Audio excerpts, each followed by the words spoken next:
We are here first and foremost in solidarity with the Palestinian Great March of Return. In protesting for their right to return, our siblings in Gaza are protesting for many things. Their right to happiness, their right to mental health, their right to a government that doesn't explicitly and unapologetically, in a truly distorted, incorrect conception of anti-Semitism, deem them a demographic threat. I think we were part of the lucky ones. Some people still don't have power or water. Or lost their homes. Some people spent almost a month not even capable of getting out of their own house or getting out of civilization because trees were falling everywhere. Hello, my name is Stanley Heller. Welcome to The Struggle. The Struggle is shown on over 30 cable stations from Maine to New York City.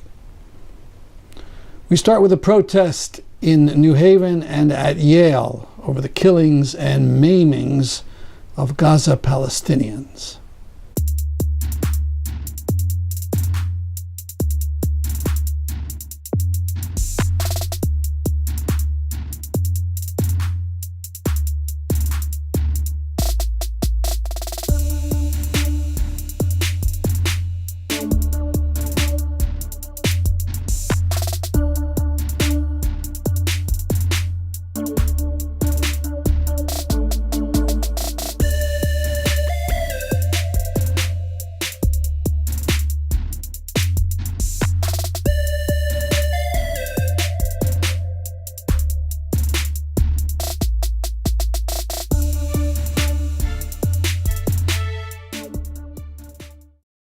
Nika's passing out Post-it notes for people to then, as I'm reading out the names, to write the names in chalk on this wall, so that we have the names up here for people to see as they're passing by.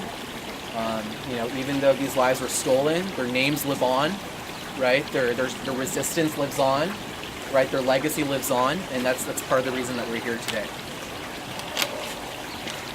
Yeah.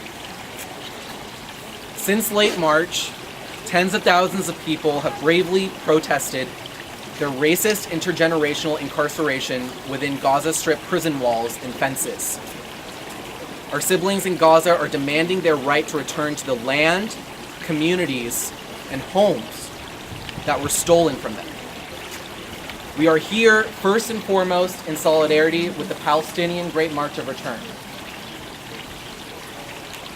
In protesting for their right to return, our siblings in Gaza are protesting for many things. Their right to happiness, their right to mental health, their right to a government that doesn't explicitly and unapologetically, in a truly distorted, incorrect conception of anti-Semitism, deem them a demographic threat. Their right to leave, for the first time since 1991, a 141-mile modern concentration camp without needing a permit, which, the system hauntingly parallels the system in South Africa before the end of apartheid. The right to live a life free from never-ending fear of being murdered by the drones that constantly fly over their heads. The right to freedom from the violent whims of the Israeli government more broadly, which has terrorized Gaza in the form of collective retribution genocide, destruction of homes, hospitals, schools, destruction of Gaza's main electricity generator, leaving people with 3 to 4 hours of electricity per day, blockade of entrance of many medical supplies, leaving hospitals in a state of crisis, so on, so forth.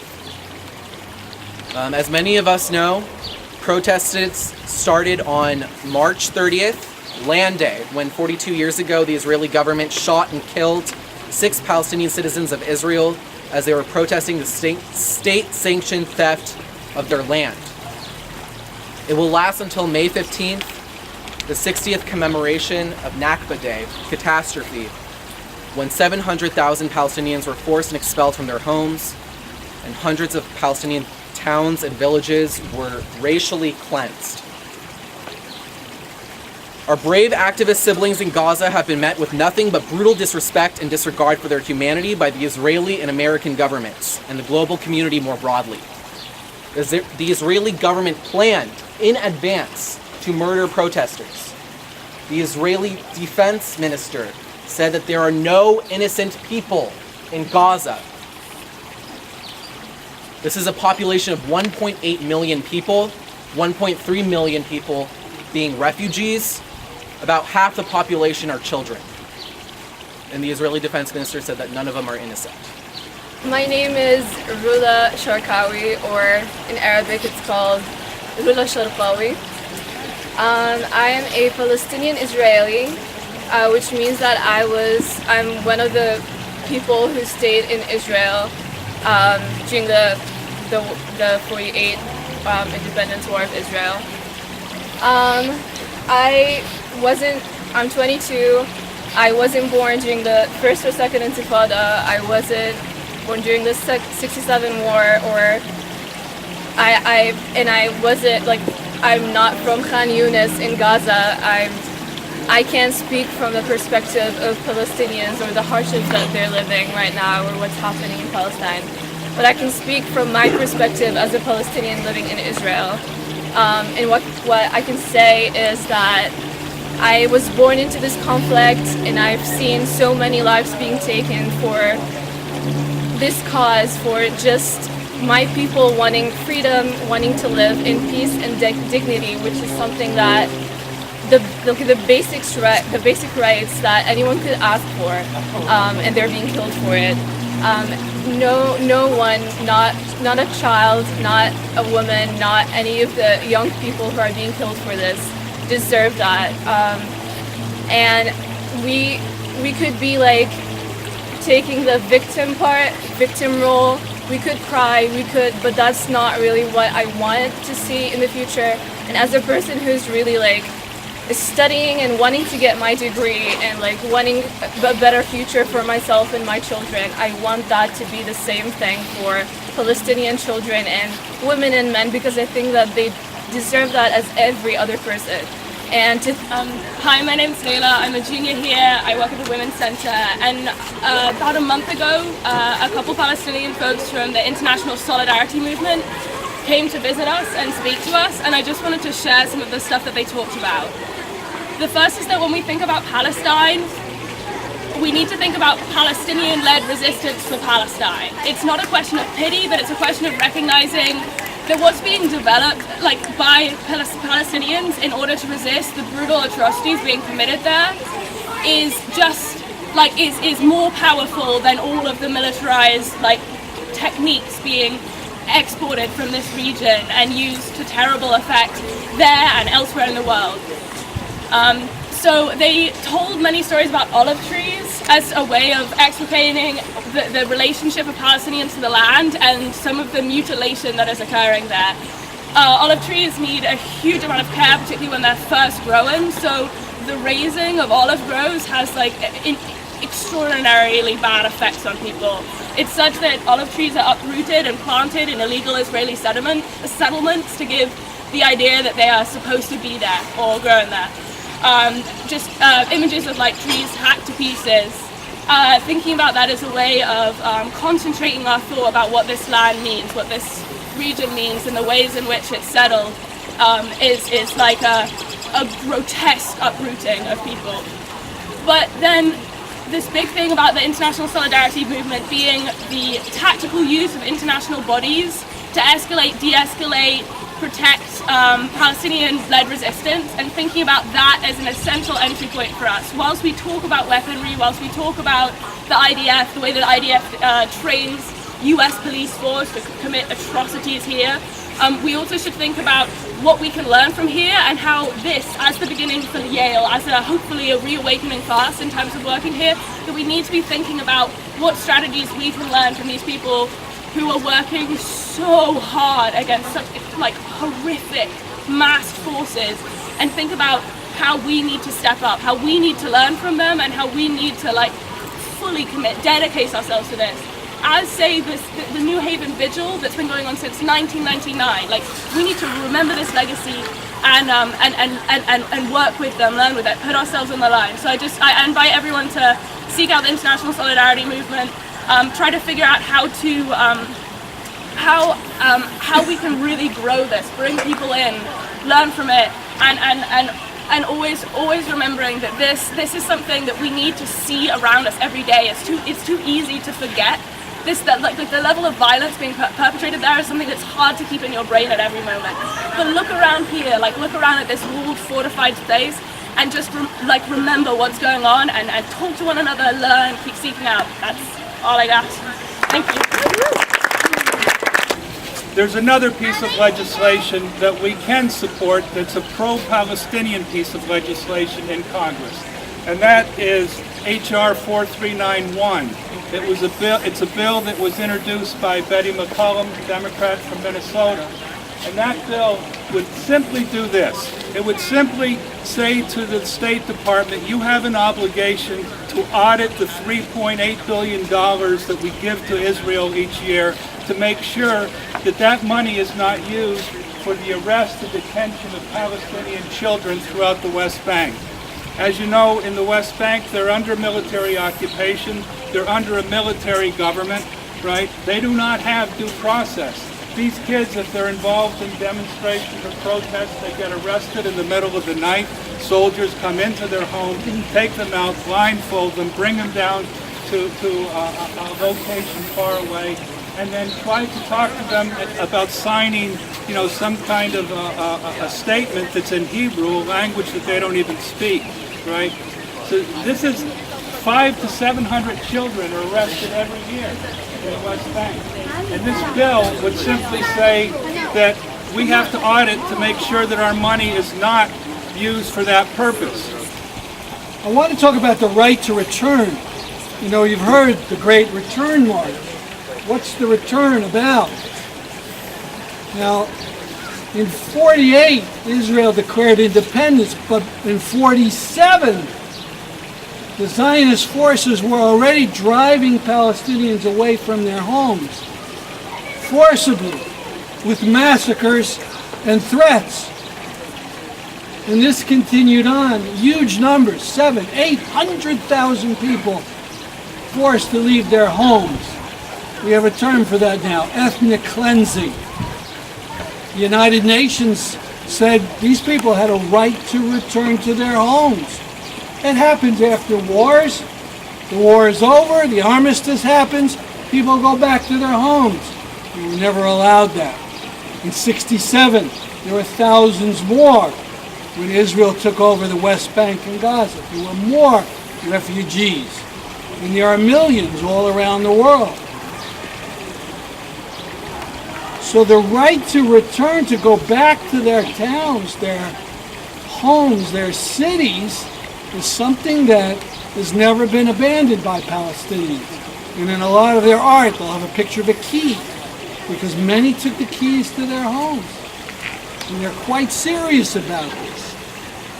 Now, back in 2000, there was a professor here at Yale. He was a geneticist, and he taught us about this right to return. And so there was an organization called Alauda, the Return. And a number of us said, why don't we get some Jews to support this idea? Because among the Jewish community, it was considered, the worst idea in the world. And so we came up with that, and this was our first banner. And we were actually too nervous to say right to return, since we support the rights of Palestinian refugees. And if you went to our literature, then you found out more. But we were a little nervous about that.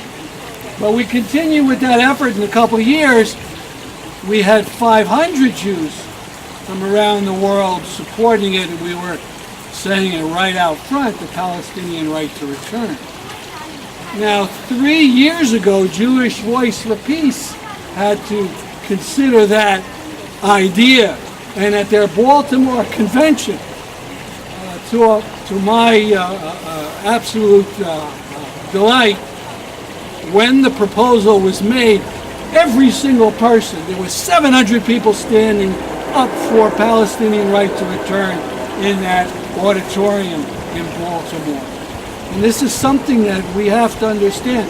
These people want to go back, and it's actually geographically possible. Most of those towns are abandoned. They're kept as nature reserve or quaint places with ruins, no explanation given. It is possible, and it is right, and it is necessary for people to understand that Palestinians need to be able to be given that option of going back. I'm going to keep this quick. I'm not Palestinian or even Arab, so I feel kind of queasy coming up here and speaking about a conflict in which I don't really have any direct skin in the game. But at the same time, I am a Yale student, and I think it has to be said that for decades, all Yale has done has been at the vanguard and the global forefront for producing war criminals, right? The people, there's a tendency when we think about this conflict to pretend like the biggest problem is the most grotesque and visible people. So the Sheldon Adelsons, the Netanyahus, were the people that let that machinery function and has let it continue are not really them. It is every average congressman or congressional aide or businessman or just standard voter who believes the cliches that this conflict, has two sides, that the guilt is universal, that the solutions are complicated, and then the worst thing we could do is to pick a side and somehow have an actual stance about any sort of policy or to make anything happen, right? The way that Yale produces these people is when you have programs like Grand Strategy that fit everything into some sort of national American narrative that makes imperialism make sense and give it a rationale when it doesn't have one. It's when Henry Kissinger goes to Woolsey and has a talk and people show up in their hundreds to listen to the sage that when he was asked, what should we do about Cambodia? He said, bomb everything and bomb anything that moves. I think what, as Yale students, we need to ask for is a space in which people can study international affairs and are not fed colonial lies, aren't given theories that justify the worst types of offenses. That's all I want to say. 60 years ago, when I presciently had told my family that I'd read about the Nakba, a little bit ahead, a Jew ahead of his time, I told the family they didn't much like it, but the divisions weren't so strong. It would have been a lot worse if I had told them I was voting Republican. Now, since that time, the divisions, the hatreds, and the fear. Remember that we are a people that have come through the Holocaust. We are a people who have seen tremendous persecution, and the blessing of America that relieved us of that threat, yet didn't keep the threat from hanging over our head. That if we were less nice, maybe it might happen again. If we stood out too much, maybe it might happen again. And of course, injecting ourselves into a foreign land only made it worse, so that the divisions continue to grow. Now there are sides of the family. Families where the beliefs are so embedded, where the fear is so embedded that one side can only interact with the other side if they don't mention it. Al Jazeera reports that the Israelis have been using a new devastating butterfly bullet and that it has caused many amputations. The Palestinians intend to bring all this to a climax in mid-May at the anniversary of the Nakba, the 1948 catastrophe. Writer Norman Finkelstein warns that this all may be a pretext for another major Israeli massacre of Palestinians. He notes the Israeli government is very tuned to U.S. politics. And while we're all debating Trump in Iran, the Israeli armed forces may be going out to slaughter.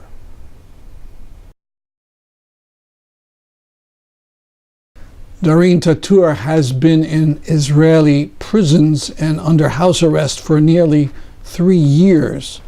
Now, an Israeli court has found her guilty of inciting terrorism because of a poem she posted on Facebook. Tatour is from a town near Nazareth. During a spate of so-called lone wolf attacks in 2015, she posted a poem called "Resist, My People, Resist Them."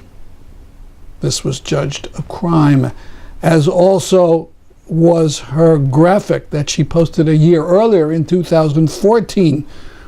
It showed Palestinians burned to death by Israelis. Along with a caption, she wrote, "I am the next martyr."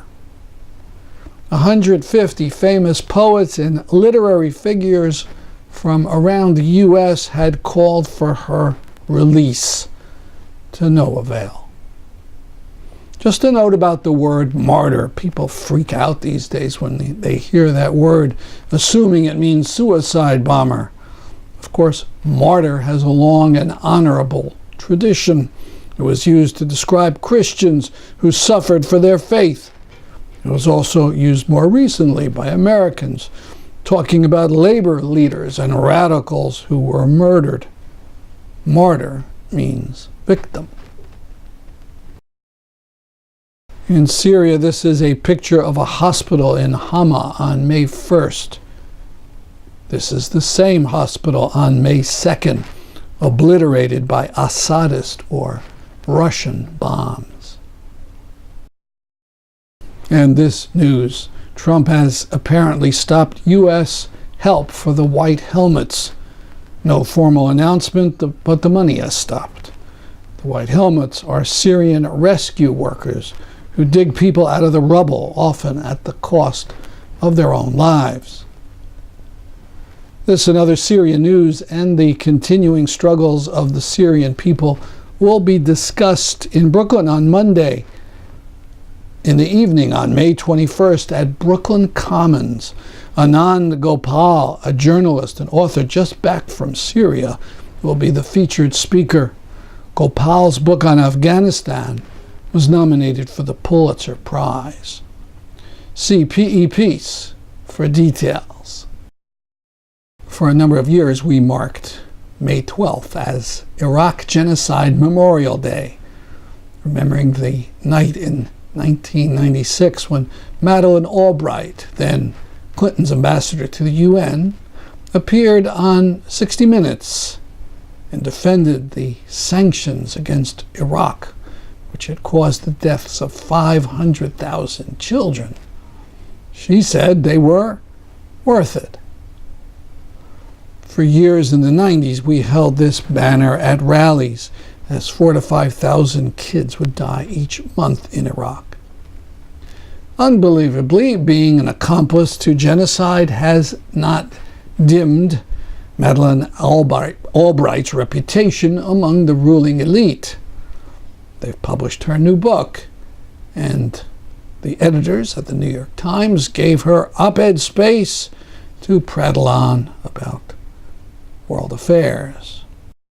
On May 1st, TSVN was in Union Square in Manhattan at one of the Mayday rallies.